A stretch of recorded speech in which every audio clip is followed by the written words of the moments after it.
Welcome to the Green Fix Positive Tipping Points special series with guest host Liz Courtney, an award-winning film director and science communicator. This 7-episode weekly special is offering a fresh lens on the climate conversation. We'll explore the science of solutions, the many sparks of change already underway, and the moments when small shifts create big impacts. Expect good news stories, evidence of real progress, insights on the urgency of acceleration, and above all, a huge dose of optimism about the world we can build together. Enjoy the show!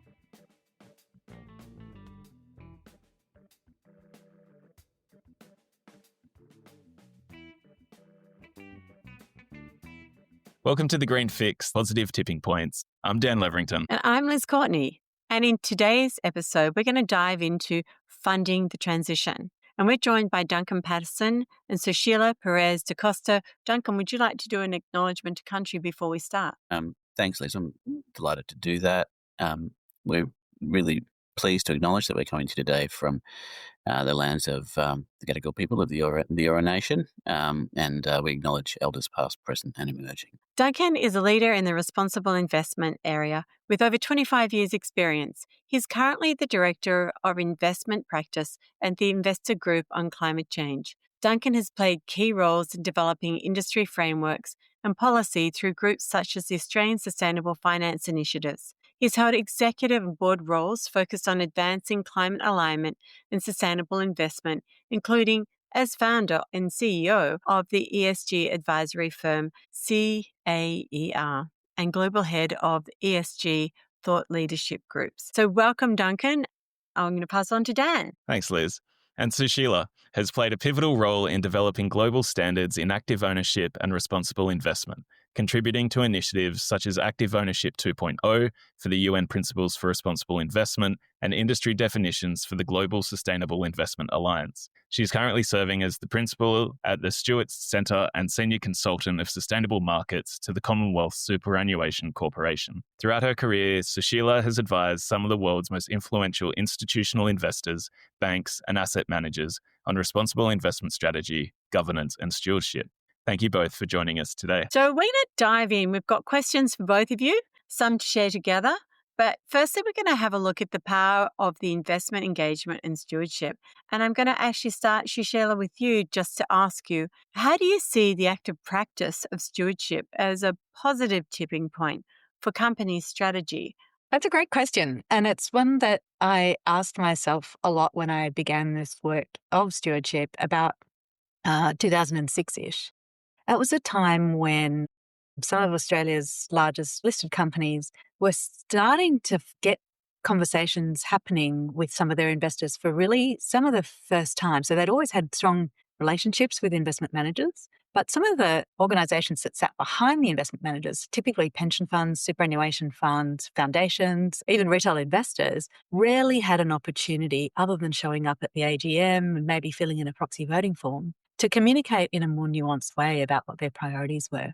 This kind of direct dialogue ended up unleashing a whole lot of collaboration between the leaders of Australian companies and the investors who were going to own their shares for a long time. So where investment managers were often very focused on a narrower version of profit and a nearer term orientation to what a company was doing, it was the investors that sat behind those investment managers that were very much interested in, well, how are you managing your ethics and culture?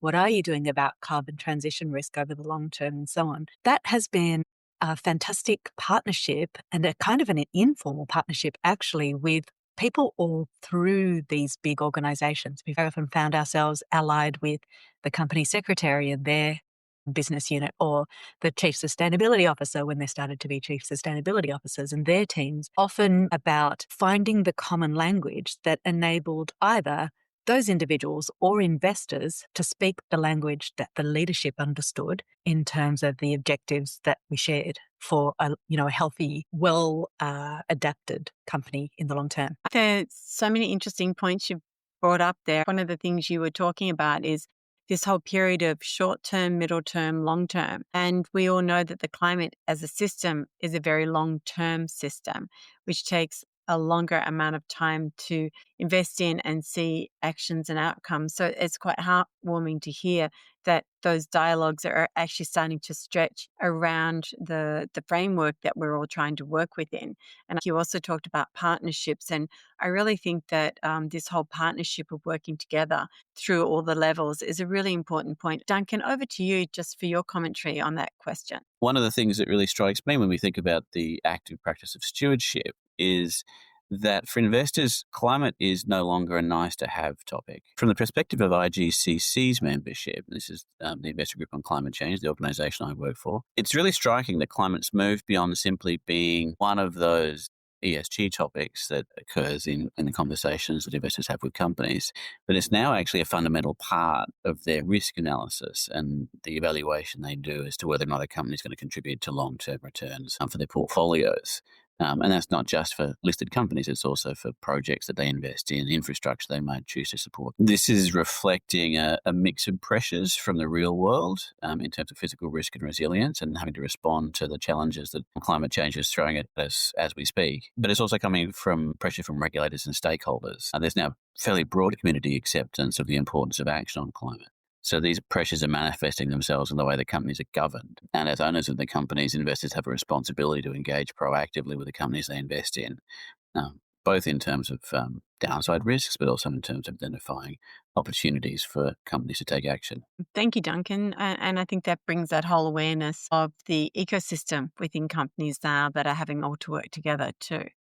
And Duncan, building on that, how are you seeing an investor's decision to actively engage with their portfolio companies actually accelerate the trajectory of that company's decarbonisation roadmap and disrupt what is otherwise a pretty gradual or incremental process? The first thing to think about, and Susheela's already touched on this a little bit, but I'm approaching it from a slightly different angle. Hearing from investors will really heighten the importance of an issue in terms of management's willingness to listen and respond proactively. And turning that around, in my experience in dealing with companies over many years, companies are not monolithic entities. There are different departments within companies that think about things in different ways. There are people within the organizations who are really seeking to drive change within those organizations, and sometimes they face headwinds internally as well as externally through regulation and so forth. So by having a part owner of the company, the investor, raise the issue, in many ways, that not only brings the issue to the attention of management, but it also empowers those sections of management who are looking to take action on these issues and gives them stronger voices in some of those discussions. We shouldn't underestimate the influence that investors have in these discussions as well. Investors carry a pretty big stick. I mean, if they don't like the way a company is being managed, they have the option of voting against director reappointments. They can support activist-driven votes at AGMs. They can vote down remuneration structures for executives. That really gets people's attention when they do that. And ultimately, they can make the decision to withhold capital from an operation. So there's lots of different steps that companies and their investors can take to communicate more effectively around climate and to drive change. Having said that, there is a risk that too friendly an engagement process doesn't achieve very much and itself becomes a gradual incremental process.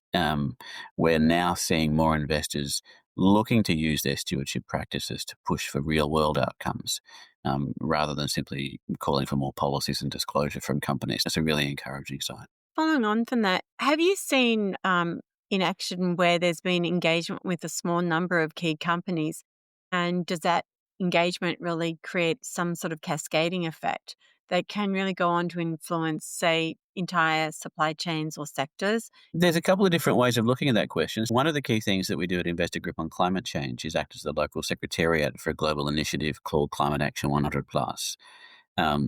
Climate Action 100+ is based on the reasonably simple premise that around about 100 of the world's largest emitters are responsible for around 70% of the world's emissions. And so if you do want to achieve change, engaging with those really big emitters is a critically important way of doing things.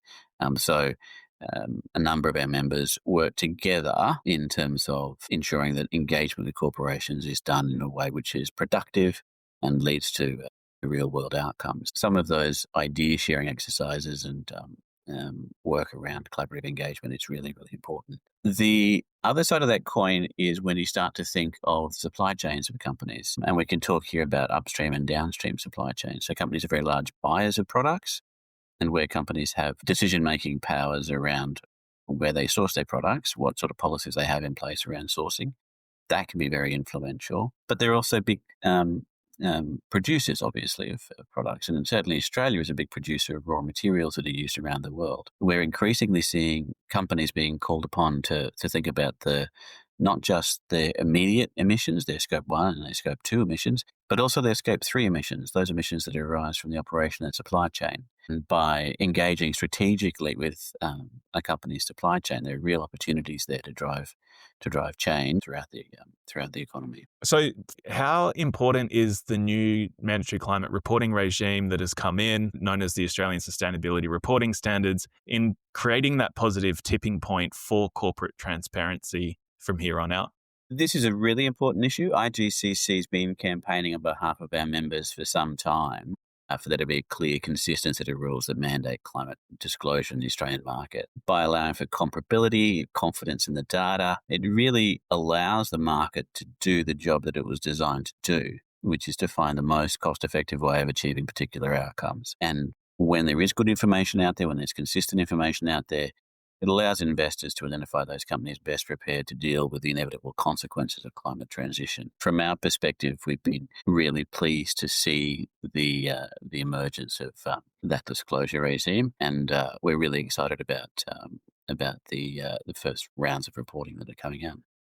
Susheela, how is this changing the landscape that you're currently seeing? It's certainly brought a lot more attention to the uses to which useful reporting can be put. I think we're going to see a period over the next couple of years where there's going to be a rapid capability building in digesting what that information means. Because of course, reporting is one thing, but making meaning out of that reporting is another altogether. And quite rightly, Duncan has pointed out the job that the market needs to do, but there's many nuances between what gets reported by a company and what an investor will do with that information. So, for example, a Scope 3 emission or even Scope 2 emission doesn't actually tell you how easy it is for that company to reduce that relative to another company that might have an identical emission.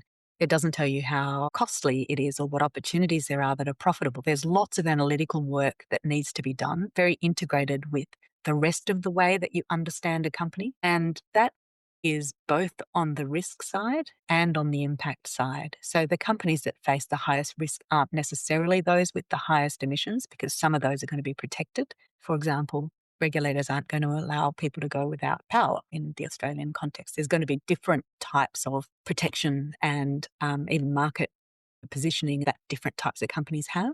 But also on the impact side, right? The very same amount of coal can go into making steel to build a wind turbine as can go to powering energy that you could otherwise use a solar panel for. So all of those nuances are really important. The reporting is a great starting point, but the proof will be in the pudding. We fully expect that investors will be starting to analyse, digest and price that information over the next few years. So that's a really interesting point that you brought up about nuances.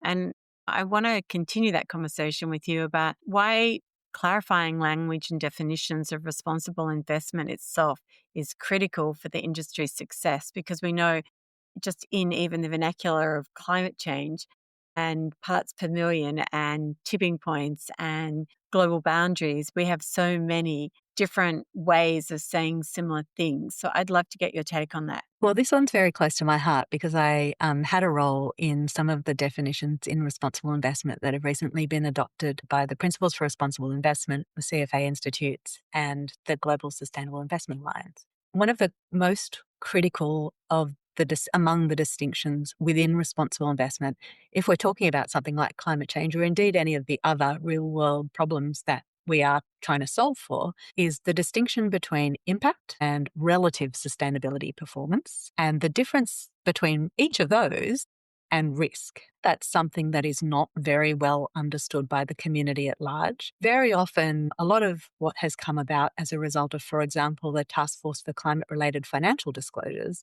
the orientation of that information has been about identifying the risk to the entity, so the reporting entity, making sure investors and other stakeholders have good, solid information about climate-related risk to that company. That is not about what risk might look like in your portfolio if you choose to own that company versus another. So that's a relative sustainability performance kind of lens.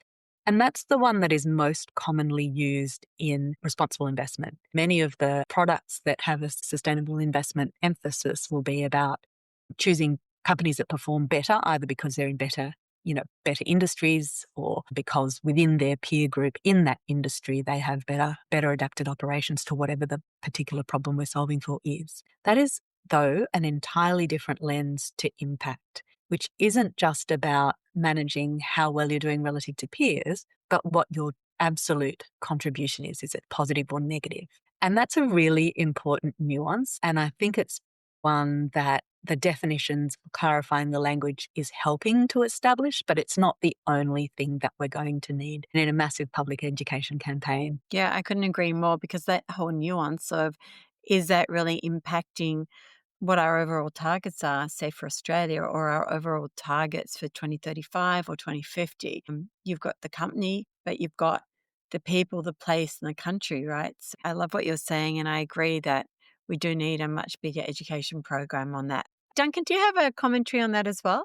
It's worth mentioning that one of the key things that our members are currently worrying about is the implications of disclosure regulation on investors. There are very real risks for investors that are accused of greenwashing.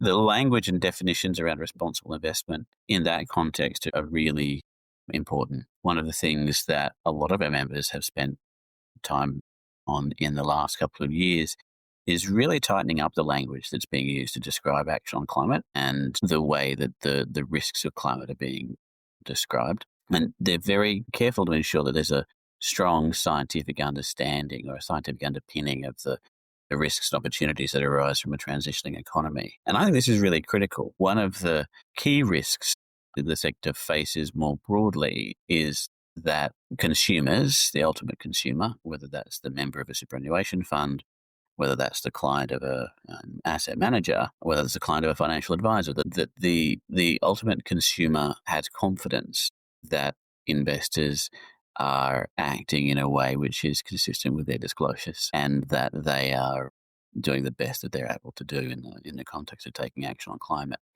So lots of challenges there, because, of course, one of the key things you want to be able to preserve is the ability for an investor to make statements of ambition on climate. They want to be able to say, we want our portfolio to head in this direction. We want our portfolio to be contributing to a sub 2 degree warming world. We want to make sure that our beneficiaries can retire into a world that's worth living in. But then how do you balance some of those disclosures with some of the more rigorous requirements from regulators around the need to justify everything that's said with a fact-based statement? So there's sometimes quite a fine line that needs to be walked there. I mean, it's a matter of a lot of work that's being done in the industry. Building on that, one of the areas that we sometimes hear is investors' hands are tied because they have a legal duty to their beneficiaries. And so they have to take that into account when they're making their investment decisions, which is absolutely accurate. But I'm just wondering how you see that legal duty can be used to drive this transition across the entire market. I think it's worth sitting back and looking at what is actually meant by fiduciary duty and the implications of that. Institutional investors have a responsibility to care for the financial futures of their clients and their members. So this means that they're not able to make decisions based on biases, on political whim. There's a very strong body of regulatory and legal precedents here that requires investors to make sure that they're always acting in the best interests of their beneficiaries. This means that they're really focused on finding the correct and true information in a given situation. So this is, I think, one of the reasons why investors have stayed so committed to action on climate change, despite the political winds of change blowing hither and thither over the last decade or so, because the investment community has this strong focus on reliable and actionable data and operating in a way which is based in the real world. They have a bit of a responsibility to ensure that they are utilizing that power and influence that they have through that work to drive positive action. But perhaps more importantly, in particular in the Australian and New Zealand context, investors looking after people's retirement assets have longer time horizons. And this is, I think, what really comes through here. This pulls them out of the short-term focus of company management and of aspects of the finance sector that are also short-term focused. And their role as a fiduciary drives them to take climate into account, even if it's not going to impact day-to-day market fluctuations, although we are increasingly seeing that happening as well. So an investor, particularly with a superannuation fund investor, is looking at beneficiaries who may be retiring in 20, 30, 40 years' time. And that really builds some of that longer-term thinking into the investment decisions they make. And that's why they're able to play a positive role in terms of thinking about what the real implications of climate are going to be. Hmm. How do you see that collective action of that responsible and institutional investor actually being a powerful force on the broader sort of Oz economy? Where do you see it playing that role, and where can it play it better? We often get very focused on things that make headlines, and that's often like public shares. So the shares of big Australian companies. I think some of that really exciting work is actually happening and has always happened in parts that are not the share market, where the transactions occur much less frequently and the assets are on the balance sheet of an investor for a much longer time. For example, an infrastructure asset, a building, a wind installation, all of those kinds of things are built for the long term. One of the highest potential areas I think that investors have been reasonably good at investing in early is unloved, high potential sectors, exactly like that kind of wind installation, but long before anyone was doing it. So when they're prepared to take a little bit extra risk for that extra return, knowing that they can wait for that return to arrive in something they see as an inevitability, the decarbonisation of economies, that's a really high potential area for investors who are able to take that long-term view. Of course, that depends a lot on the nature of the investor, right? So if we're talking about an investment manager that is only working with public equities, for example, they're a more constrained kind of investor than one that has access to a whole range of asset classes. So it really very much depends on the investor, and within the units that they are able to identify opportunities and so on, each one of them has comparatively higher potential and lower potential opportunities to invest in disruption, because that's what we need right now. What we can think about as our current economy is a business as usual economy, right? It's a very emissions intensive economy, and it's the disruptions away from business as usual that are really going to make the difference. That may or may not occur within the portfolio. It might be after you've sold that wind farm that comes to be the tipping point in a particular energy grid's dynamics. But being able to be early to those opportunities is one of the important features of the really big investors, particularly our superannuation sector. And I suppose an example of that could be allocating capital away from fossil fuels. How do you see investors thinking about this and the outcomes that could have from a self-reinforcing feedback loop that makes clean energy more attractive from an investment perspective? So this is an excellent question, Dan, and probably one that's going to ignite a wonderful debate that'll be interesting to your listeners. So funnily enough, disruption doesn't happen as easily when you take money away from a company as when you first give money to a company. So if you're investing in a company that doesn't have the capital to, say, build a wind farm or a battery or anything else, you're actually the enabler of that activity. If what you're doing is selling your shares in a fossil fuel company, actually what's happening for the fossil fuel company is just a change in ownership. They don't even notice that you've sold those shares. And even if half of its shareholders were to sell on the same day, or 3/4 of its shareholders were to sell on the same day, all that happens is the share price drops. It's not a transaction with the company. So it doesn't change the capital that they have access to invest, particularly not for mature companies. They earn their capital from selling stuff. So if the kind of boycott, if you like, is the theory of change, then you've got to boycott the revenues, not buy the stuff from those companies. Shares are really more like secondhand shops, right? It doesn't change the profitability of the company that's, making those clothes. I think I'm not sure there's a particular causal relationship between allocating capital away from fossil fuels that creates a feedback loop towards clean energy. I don't think there's a nexus necessarily in the way the question's been framed. Allocating capital away from fossil fuels is a great way of signaling intent when it comes to climate. A number of our members have concluded that various elements of the fossil fuel sector pose financial risks through things like stranded assets, through things like shrinking consumer base and so forth. and they don't want to be exposing their members to those financial risks, particularly for longer term investors. So there are reasons for not investing in fossil fuels. If an investor's approach is to focus on a stewardship approach, they may choose to hold on to fossil fuels and try and change the company through engagement and things like that. It's much more complex than just saying divesting from capital here means the capital flows somewhere else. It doesn't necessarily happen that way. Broadly speaking, though, most scenarios that get us to a sub 2 degree warming future envisage a considerably reduced role for fossil fuels over time. I think the really encouraging thing here is that clean energy is now at a stage where it's ready to step in and take on that role. Clean energy is cheaper than fossil fuels in most markets around the world. Indeed, in some of the most hostile markets to ESG action, like Texas in the States, they're the fastest jurisdiction in the world to be installing renewables. So they're not installing renewables in Texas because they feel warm and fuzzy and green about things. They're installing renewables because it's cheaper and it's the most effective way of producing reliable energy for the grid when it's backed up by appropriate storage. The concept of pulling money out of fossil fuels and instead investing it in clean energy, I don't think the nexus is necessarily there, but I don't think it needs to be there anymore. I think the economic case has been made.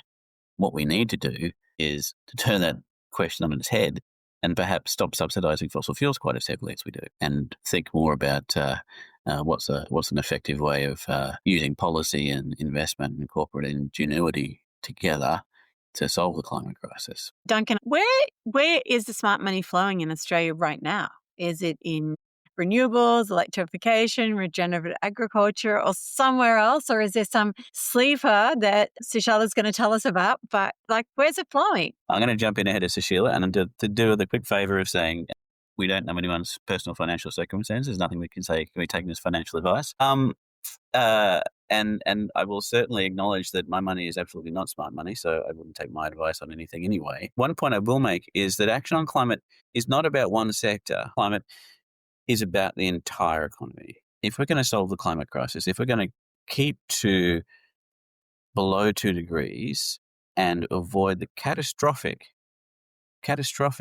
social and environmental outcomes of warming above 2 degrees, then the whole economy is going to have to transition. It's going to have to do it quickly. And that's going to have implications for all sectors of the economy. Some will be benefiting from within different sectors. There'll be winners, there'll be losers.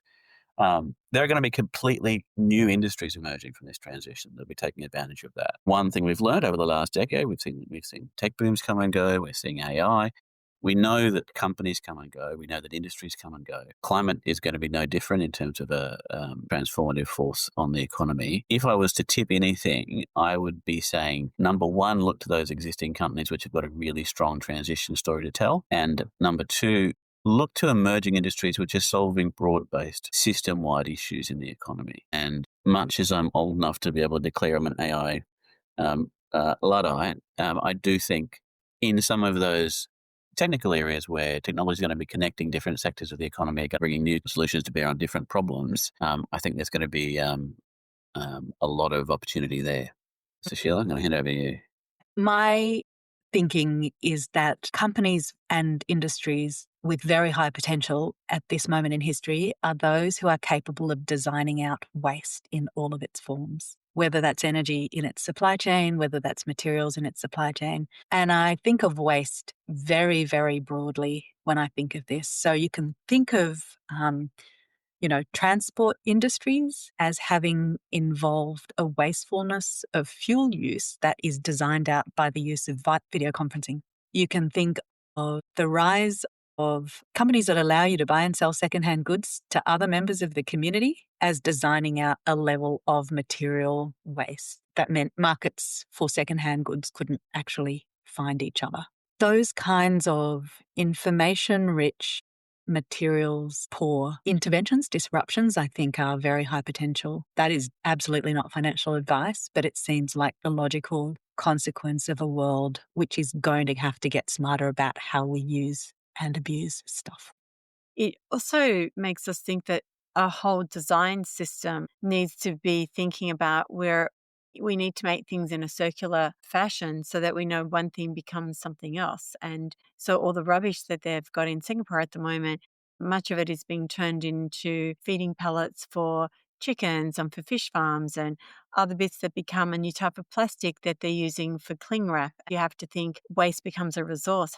So I really enjoyed that last commentary that you made. It's a new way of thinking, and I think the next generation already coming on to thinking in that direction, and probably the older industries are still getting into that new thought process. When we're looking at this whole transition, what are the risks for companies that delay investing in transition strategies? Thanks, Liz. It does depend on the sector, and climate risks are going to present themselves in a range of different ways. So the first thing to think about is whole of economy climate risks. So physical risk and resilience is a critical issue right now. We are, based on all the available evidence, anticipating a major increase in the potential risks that companies and investors are going to have to be managing in terms of flood, fire, drought. There are those acute climate issues, which are quite obvious. Depending on the sector you're in, there are issues like stranded assets, if you're involved in utilities and so forth. There are issues around consumer awareness. If your company is perceived as being a lag out on climate and is targeted by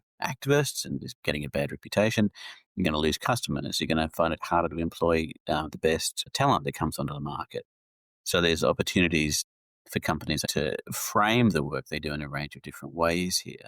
And then stepping back again and thinking about it from a financial point of view, longer term, certain sectors and certain activities are going to find they have shrinking access to capital. As Susheela touched on before, capital comes not just in the form of trading of securities, but it also comes in the form of projects that need financing. It comes in the form of the ability to access loans for ongoing business operations. Companies that are particularly exposed to climate risk are going to start to becoming identified as bad risks for some of those transactions. Access to capital is one. Another one is access to global markets. Whilst we're currently seeing some pushback against ESG in the States, we're absolutely seeing a doubling down of enthusiasm for action in other markets around the world.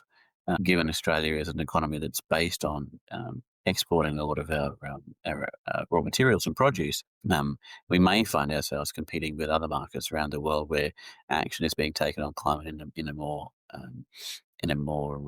nimble way. Corporations might find that their global market access is tightened. There's a whole bunch of factors here which are going to be coming into play, in which responsible companies are going to be thinking about and building into their planning and strategies. Susheela, so we're big fans of Christiana Figueres on The Green Fix. She was quoted recently saying the new global economy is rising, powered by clean energy and green industry. Prime Minister Albanese now has the chance to show the Pacific and the world that Australia is ready to lead at COP31 and beyond. What do you believe it's going to take for Australia to embrace this and take advantage of the opportunities that we've been presented in a time frame that will make us highly competitive in an increasingly volatile world, as Duncan was just referring to? If I think about what is really needed and we think about some of the ways in which we can see other jurisdictions around the world going in very much the wrong direction, it is apparent that we need to invest in IP. We need to invest in innovation. We need to invest in basic science. We need to invest in our national human resource pool to be able to deliver the new industrialized Australia that is going to be required to be competitive in a world where it's probably not going to cut it anymore to sell our raw materials, particularly given that so much of that production is fossil fuels to other countries. That can't continue to underwrite our prosperity forever. To do that, we need to invest a lot more heavily in our research institutions, in our education systems. And there is sometimes in Australia a tendency to pit that kind of investment against the kind that immediately throws off profits, right? So the idea that corporate tax cuts versus the funding of universities. This is one of those moments where we actually need to be thinking and investing much more in Australia as a clever country. We've had that slogan for decades and we're doing really well, but we could be doing a lot better, and we need to do a lot better because right now we're very dependent on what might look a lot like sunset industries in a few decades to come. Do you think we actually need to encourage our government and our leaders to feel that they can have the courage to make some difficult decisions, and they have the voice of the people behind saying, actually, we want to be a great country in the future and we want to be a leader in the future. And the next generation are saying, we want this. So can we somehow rattle the can a bit and say, you have our permission? Your people really want this. You have our permission. Be more innovative. Be courageous. Like, step up and leave a legacy that you're going to be really proud of in the future, because we're dealing with the future right now, right here. And the next 5 years are going to be absolutely critical to the sort of life we're going to leave the next generations of Australians. I don't think I could have said it any better myself. And I think we're starting to see it in pockets. We're starting to see those voices emerge. I think our political classes are not yet reaccustomed to hearing it. So maybe it's more than just communicating that they have permission, it's communicating it louder. When did you first realize that business and investors had a role to play in being part of the climate solution? I've been working in the responsible investment space for 25 years now, 27 almost.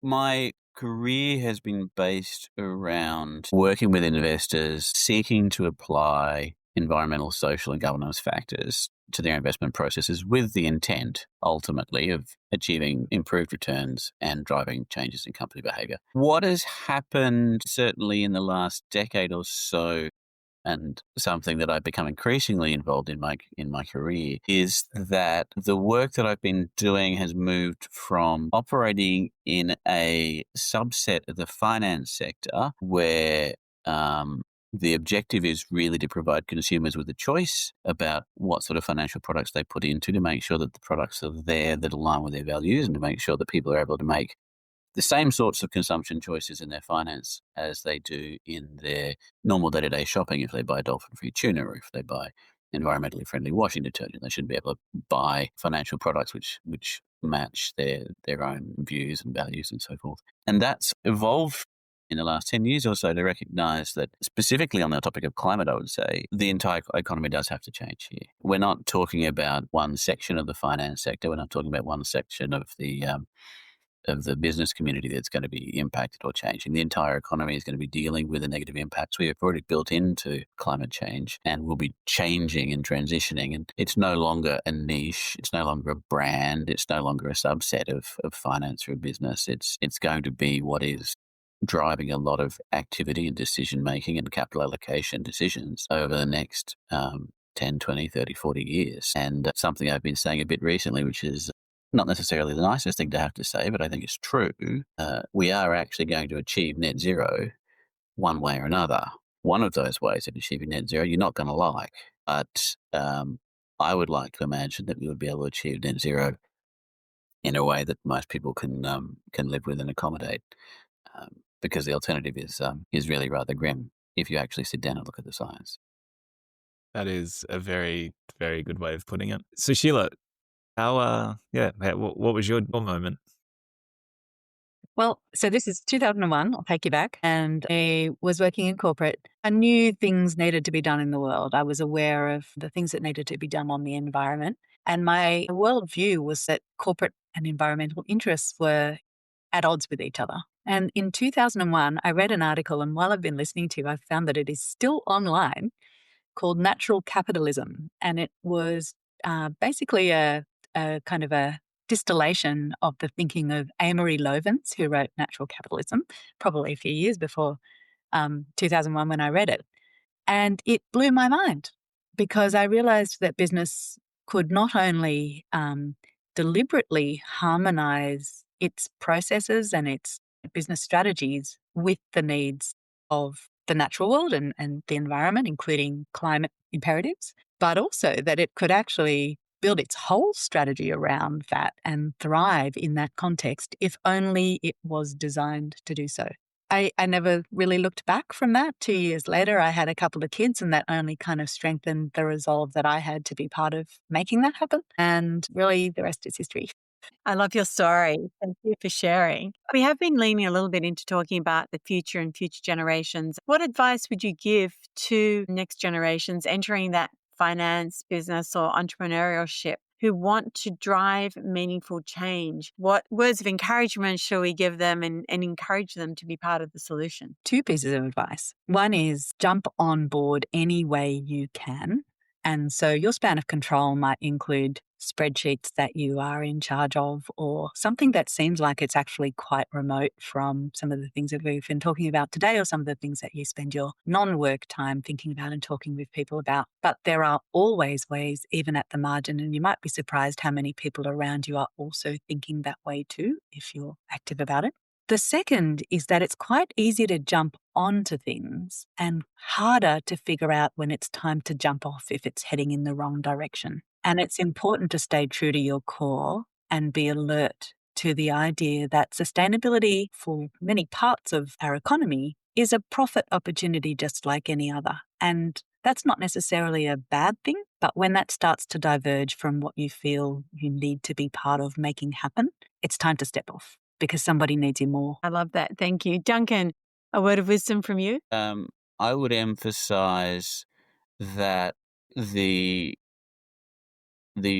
number one, there's never been a better time to get involved in sustainability. At the moment, there are huge numbers of opportunities for people looking to get into work in this space. The number of roles in the area of finance and accounting in particular around ESG is only going to increase. I would say, given that the whole of the economy is going to be changing, I would encourage people to think about connections. Think about what part of the roles they're looking at can connect with other parts of the economy, can connect with other areas of their interest, and how that is going to be able to lead to new opportunities for them. There's going to be opportunities cropping up right across the economy in areas that we haven't thought about yet. I mean, I think about things like sports. I think about things like marine ecosystems. I think about areas that, one of the big areas that I work in at the moment is in the area of nature markets, and how we can use the power of markets to drive positive change in how we're managing biodiversity in this country. The opportunity to address physical risk and resilience through new products in the insurance space, through new types of securities. There's a huge area of opportunity there for people to delve into. So have a look at the work that you're doing, seeing where it can make a difference, and don't be discouraged. So, as our listener is probably aware of, the largest area of investment for the Green Fix was the creation of the Green Fix Magic Wand. And so what that allows you to do is you get to decide in the next 5 years what you would love to see change. Duncan, would you like to go first? What I would like to see change. I would like to see a degree of integrity come into our information sphere. One of the big advantages that the Australian economy and the Australian community has is that there is still a degree of confidence in the institutions that we have in this country. And as an investor, being able to rely on the underlying conditions in the market, on the reliability of information that comes from key information sources and so forth, that's critically important for any kind of societal level change to happen without conflict and without all the negative associations with the disorderly climate transition. And one of the key things that I've observed over the last few years is the emergence of disinformation, the emergence of misinformation. If I could wipe that off the social media sphere, and if there was some way of enforcing the same degree of information probity that is applied to broadcasters and publishers on operations of social media platforms, that'd be a really good thing, I reckon. I'd say that is a very good use of the magic wand. Susheela, how would you utilize the magic wand? Aside from thoroughly endorsing Duncan's analysis of what needs doing, which I do, but he's stolen that. So I think there's a much more fundamental problem, which is that externalities, whether they're good or bad, are not priced. And rightly or wrongly, price is how our global economy works, our national economy works, every economy in between works. So I want every externality priced. Every piece of pollution, every piece of disinformation, which is information pollution. I want everyone who's doing something good in the world to be able to profit from it. And I think pricing externalities on the basis of the amount of good or the amount of harm they create would do that. And you said a magic wand, so I'm going for it. I love that. I love that. It was amazing. Thank you so much. The whole reason why we wanted to do an episode from a financial and investment perspective is, like I said at the top, there is a mystique around the investment markets when it comes to climate and sustainability that a lot of people just don't have access to. And so I want to thank you both for just breaking it down in such easy to understand terms and themes. And we know that it plays such an important role, both from an organizational perspective, but also an individual perspective. So thank you very much for coming on the show, to both of you. We've thoroughly enjoyed it. Such a fun conversation. Thank you for having us. Thanks, Dan. Thanks, Liz. It was great.